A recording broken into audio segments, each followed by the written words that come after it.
Welcome, everybody, and our Thursday night chat that we do every week. And we are going to be talking about interval tapers, which we talked a bit about last week. But right now, we are in the midst of an interval taper week during our training for the LA Marathon, and which hopefully, so far building. Hopefully, you've all been doing well and no aches or pains. If you do, please talk to me. We'll work it out. This Saturday, we're all going to be, the Santa Monica group is going to be at Griffith Park. And that's if you're watching it live. If you're watching the recording of it, it'll be on YouTube forever and ever, pretty much. We're looking for a new YouTube channel that we just created. But let's dive into it. And here we go. Here we go. Let me share my screen. And here it is. Okay. So as you're looking at on the screen, thank you for coming in today. And if you have a body or an athlete, I always like starting with that slide.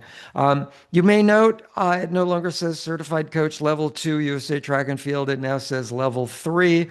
There's a reason for that. As of last week, I got my level 3 coaching certification and on and on and on. The book we co-wrote about 12 years ago now. God.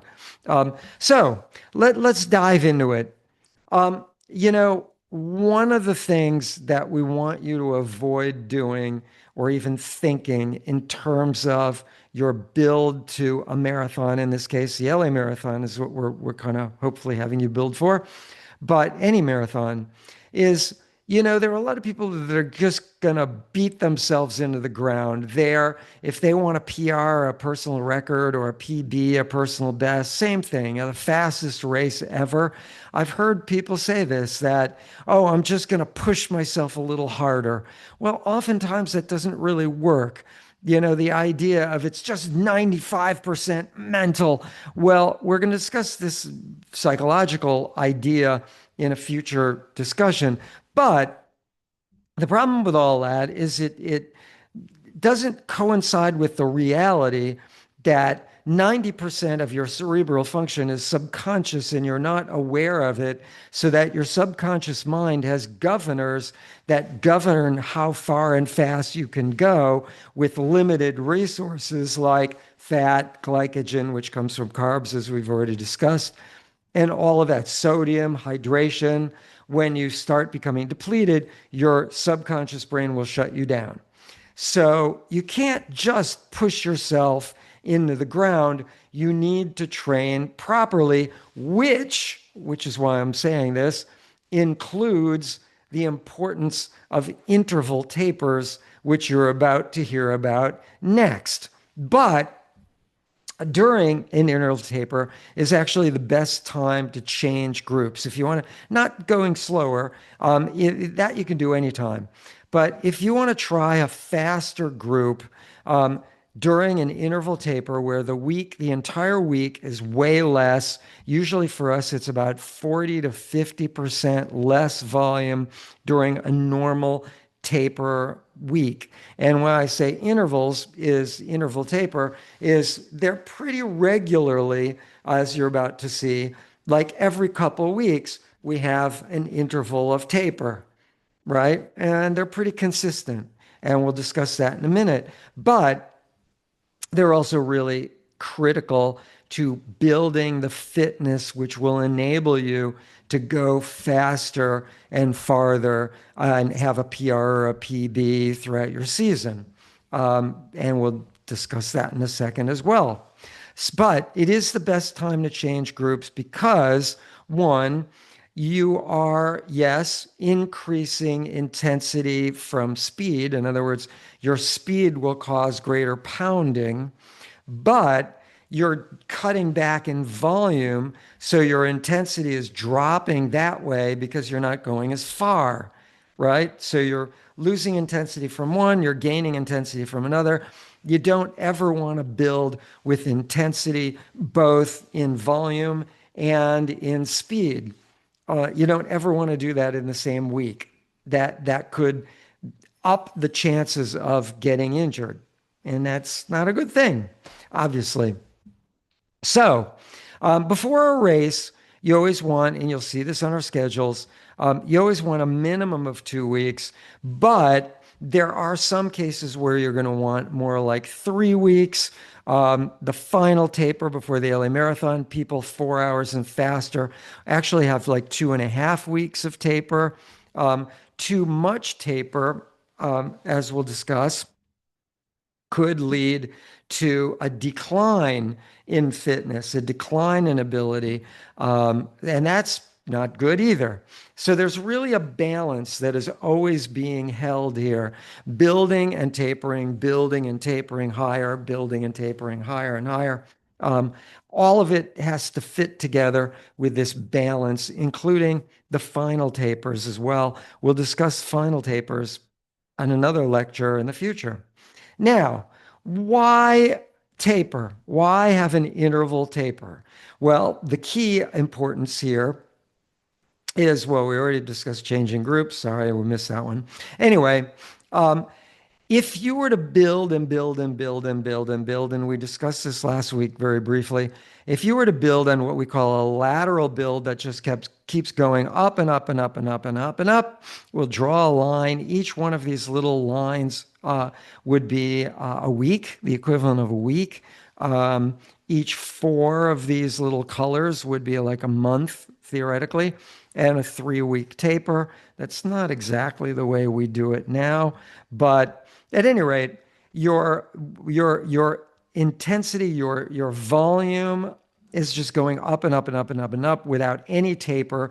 That's a traditional lateral build, not very effective, because what we find is as your volume is going up and up and up and up and up and up, and you might say your intensity is increasing and increasing, your hormone levels are also going down and down and down and down and down.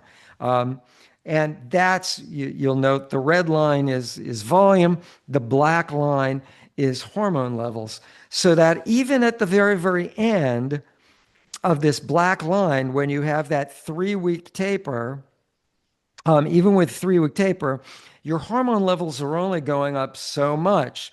So you may not even on race day have rebuilt all the muscle tissue needed and rebuilt all the hormone levels needed to be highly motivated and strong, right? So at sleep, you get the greatest volume of hormone level, but also during recovery, you get high levels of hormone output as well. Hormones include like human growth hormone, which enables you to rebuild muscle tissue, cellular tissue, take protein and rebuild those strands of single beads of molecules that make up your muscles. And even things like creatine kinase, which also does the same thing. Testosterone, women have about a quarter of the testosterone that men do. It does, without question, give you motivation on race day. So if you're depleted, men or women, you're going to have less motivation for race day, for pushing harder, farther, whatever. Although those tapers, like I said, will enable you to come back with more hormone levels and more strength and more motivation, more energy. So that's a big deal, right? So you don't want to just go up and up and up. What you do want to do is pretty much what we're going to start doing every segment, which we discussed very briefly in terms of periodization training last week.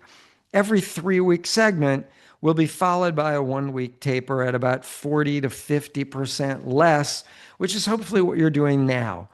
Now, specifics are Monday, you want to do the same thing that you did last week on your last peak building week, which was last week. You want to do the same thing on Monday. Tuesday, you want to do the same thing on Tuesday. Wednesday, the same thing on Wednesday. But each day, you want to do 40 to 50% less than the previous peak build week, right? So if you had Monday doing some speed work, then or easy pace, then you're doing speed work or easy pace, but 40 to 50% less volume on Monday. Tuesday, if it's a day off, well, it's a day off. Wednesday, if you're doing speed work, which almost all of us are, you're doing the same speed work, the same intensity, the same speed, but 40, 50% less. On and on and on, including the long run on the weekend, 40 to 50% less, same range of pace.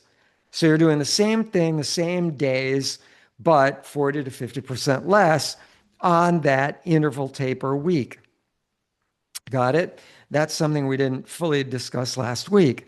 So we will, as we go more and more and more and more and more, we will actually at the end, everybody even has a 1 week build and then a 1 week taper, and then the final 3 week taper. So it'll be taper, 1 week peak build for the entire season build, and then 3 week taper or 2.5 week taper. So you won't be going three, you'll only be going like 1 week of build at the very, very end, the very last peak week. At any rate, that's when we do our 20-mile run on the weekend. I don't really recommend a 20-mile run. You can always break it up. That's why we're going to be doing out and back and out and back so you can stop. Before then, you could do like 12 in the morning and then maybe like 10 in the evening. So you can take some protein and carbs in for lunch, take a nap, go back out again. You'll have more energy. You'll have torn up less muscle tissue, so recovery time will become less. So maybe you can do more volume the next day. The key is the greater the volume within reason. You don't want to jump too high too fast or you're risking injury. Again, you don't want to jump in volume too high too fast. If you follow the schedule is less than 10% build more each week. But if you jump too high too fast in volume, high risk of injury and higher risk of injury. But you do want to take in those interval tapers to rebuild that muscle tissue and rebuild hormone levels for energy output. So if you take each one of these weeks in a perfect world, which this year is certainly not perfect because they moved the Academy Awards 1 week that we were going to be doing the LA Marathon. So things got a little jumbled up, which is why we had kind of a little extra build very early in the season. But if you did a 3 week build, 1 week taper, 3 week build, 1 week taper, on and on throughout the rest of the season, you would be able to diminish hormone levels, then regain them, diminish hormone levels, then rebuild them, diminish on and on and on. So there's your volume. Let's get rid of the little bars. There's your volume going up, down, up, down, up, down, and the energy expenditure, we'll call it. And then your hormone levels will draw those in, and you'll note they are on an inverse plane from the energy expenditure, the black line again. And you'll note this time, unlike last time where it just went, your volume went up and up and up and up without any interval tapers, you end up here with way more hormones, way more muscle tissue rebuilt. You're not spending all your season exhausted, although some pro athletes will do that. But regardless, and you're not going to be detraining, meaning you're not going to be losing fitness by having this extra long taper needed to rebuild hormone levels. You're going to have your hormone levels pretty up there at the very, very end. This is why there are a lot of people that have a real problem in tapering the final taper because they get so many hormones and so much testosterone, men and women, that they are jumping out of their skin and they're just dying for the race because their hormone levels are just through the roof. And there are people that have a hard time with the final taper because it's a little longer than normal interval taper weeks, as you see here throughout this particular little season, as best as I drew it in there. But there are people that have a real hard time during that final taper because they're jumping out of their skin. Anyway, that's why interval tapers are so important, something we didn't really capture last week, but I wanted to today because we're in the middle of an interval taper week.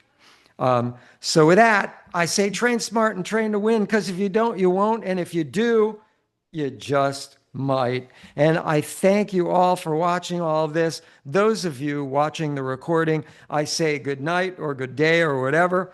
I always say good night, even in the morning. But thank you all. For those of you watching live, stay on. I will be on to answer any of your questions. And but we will end the recording with all of this. And I will see you all at the finish line. You guys take care. Bye. And everybody, hang on.